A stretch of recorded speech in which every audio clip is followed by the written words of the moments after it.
जिन्होंने इतना बड़ा फर्जीवाड़ा किया है कि अगर आप लोग सुनेंगे और जानेंगे तो दंग हो जाएंगे। पशुपति कुमार पारस की कुर्सी चली जाएगी। मैं डंके की चोट पे हमारी मां स्वरूप शोभा देवी, जिन्होंने इतना बड़ा फर्जीवाड़ा किया है कि अगर आप लोग सुनेंगे और जानेंगे तो दंग हो जाएंगे। पशुपति कुमार पारस की कुर्सी चली जाएगी। मैं डंके की चोट पे हमारी मां स्वरूप शोभा देवी और स्वर्गीय चाचा रामचंद्र पासवान की जो धर्मपत्नी है सुनैना देवी, और ये कभी स्कूल नहीं गई उन बच्चों को पढ़ाने, उन बच्चों को शिक्षा देने जिसकी जरूरत थी। इन्होंने राज्य सरकार की आंखों में धूल झोंका, इन्होंने बहुत बड़ा फर्जीवाड़ा किया। पूरी तरीके से जांच होनी चाहिए। मैं राज्य सरकार से आग्रह करता हूं, इन लोगों को जेल होना चाहिए। पशुपति कुमार पारस जी को भी जेल होना चाहिए, क्योंकि इन्होंने बिहार की जनता को धूल झोंकने का कार्य किया है। नमस्कार, भारत लाइव देख रहे हैं आप। बिहार में चाचा भतीजे की लड़ाई एक बार फिर से शुरू हो गई है। बयानबाजियों का दौर है, संपत्ति जांच की बात चल रही है। और ऐसे में पिछले दिनों लोजपा से निकाले गए कृष्णा कल्लू ने जो बड़ा बयान दिया था कि पशुपति पारस 3 लाख की घड़ी पहनते हैं, चिराग पासवान और पार्टी के कई नेताओं का बयान मिलता हुआ नजर आया। एक बार फिर से कृष्णा कल्लू हमारे साथ मौजूद है, जानने की कोशिश करते हैं। कल्लू जी, आपने जो आरोप लगाया एक बार फिर से वो आरोप सिद्ध हो गया।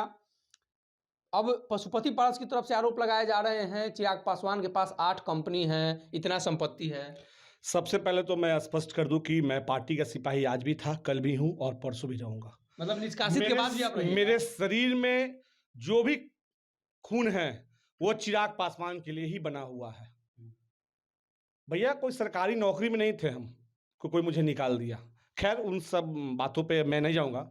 रहा बात पशुपति कुमार पारस जी, जिन्होंने इतना बड़ा फर्जीवाड़ा किया है कि अगर आप लोग सुनेंगे और जानेंगे तो दंग हो जाएंगे।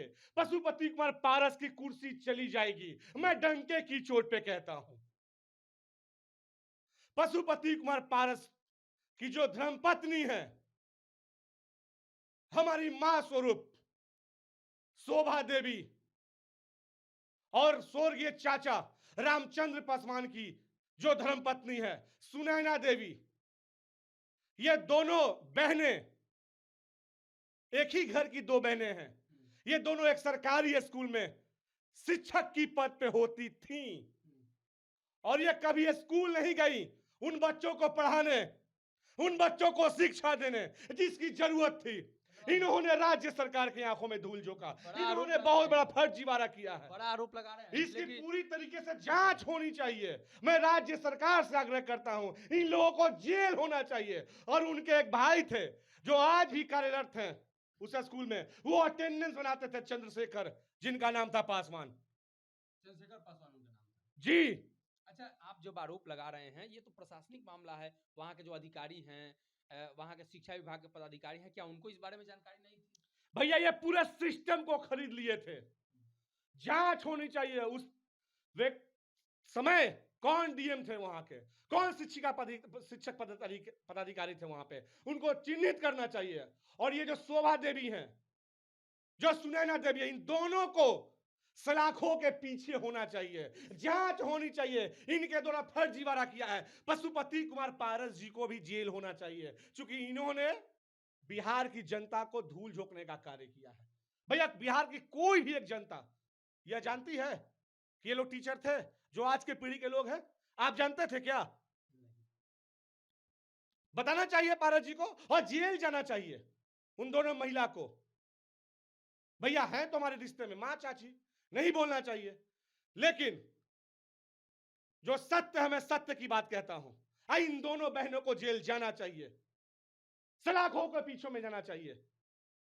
ये लोग बहुत बड़ा फर्जीवाड़ा किया है बिहार की जनता के साथ। अच्छा, ये लोग अभी पढ़ा रही हैं या अभी रिटायर्ड हो चुकी हैं? भैया रिटायर हो गए हैं। ये पेंशन खाते हैं राज्य सरकार का। पूरा का पूरा पैसा इनको देना होगा राज्य सरकार को। मैं इस बात को लेकर के आगे भी जाऊंगा न्यायालय में। मैं बता देता हूं, मैं रुकूंगा नहीं, झुकूंगा नहीं, टूटूंगा नहीं कभी। इतना बड़ा घोटालेबाज है पारस बाबू, भैया हम भी चंगित रह गए, और आप जानिएगा तो क्या चंगित रह जाइएगा, सोच लीजिए भैया कितने बड़ा फर्जीवाड़ा ये लोग। तो ये लोग कैसे अपने भतीजा का हो सकता है भैया, कैसे अपने भाभी माँ का हो सकता है, कैसे रामविलास पासवान जी का हो सकता है। चिराग पासवान ने इससे पहले दावा किया कि उनकी जो पार्टी है उसमें तोड़फोड़ की जो षड्यंत्र है वो जदयू के खेमे से रचा गया, पशुपति पारस इन्वॉल्व थे। भैया नीतीश कुमार के एजेंट के तौर पर पारस बाबू काम कर रहे थे, हम तो बोल रहे हैं ना भैया, एजेंट के तौर पे काम कर रहे थे और आज भी काम कर रहे हैं। अभी भी एनडीए को धोखा दे रहे हैं, मैं बता देता हूं स्पष्ट आपको, मोदी जी को धोखा दे रहे हैं पूरी तरीके से। 3 लाख की घड़ी पहनते हैं, जांच होनी चाहिए। कागज प्रस्तुत क्यों नहीं करते हैं? एक व्यक्ति 3 लाख का घड़ी क्यों नहीं पहन सकता है, ये बताइए, कैसे पहन सकता है? कैसे पहन सकता है एक व्यक्ति 3 लाख की घड़ी? और उनकी पत्नी, उनकी साली, दोनों के दोनों को जेल होना चाहिए, जेल होना चाहिए। देखिए, बड़ा आरोप कृष्ण कुमार कल्लू ने लगाया है। इसके पहले भी कई तरह के इन्होंने खुलासे किए हैं, लेकिन आज बड़ा खुलासा पशुपति पारस की पत्नी को लेकर। वो जिस स्कूल में पढ़ाती थी वहां स्कूल नहीं जाती थी, लेकिन वो सरकारी पैसा लेती थी। बड़ा आरोप कृष्ण कुमार कल्लू के द्वारा लगाया गया है। अगर ये वीडियो पसंद आई और वह बिहार के राजनीति और बिहारियत से सरोकार रखेनी तो सब्सक्राइब बटन दबा के चैनल के सब्सक्राइब कर ली। ओजे एगो घंटी बा, ओकरा बटन दबा देला से कुल सटीक और मारक खबर रुआ मुफ्त में मिल जाई।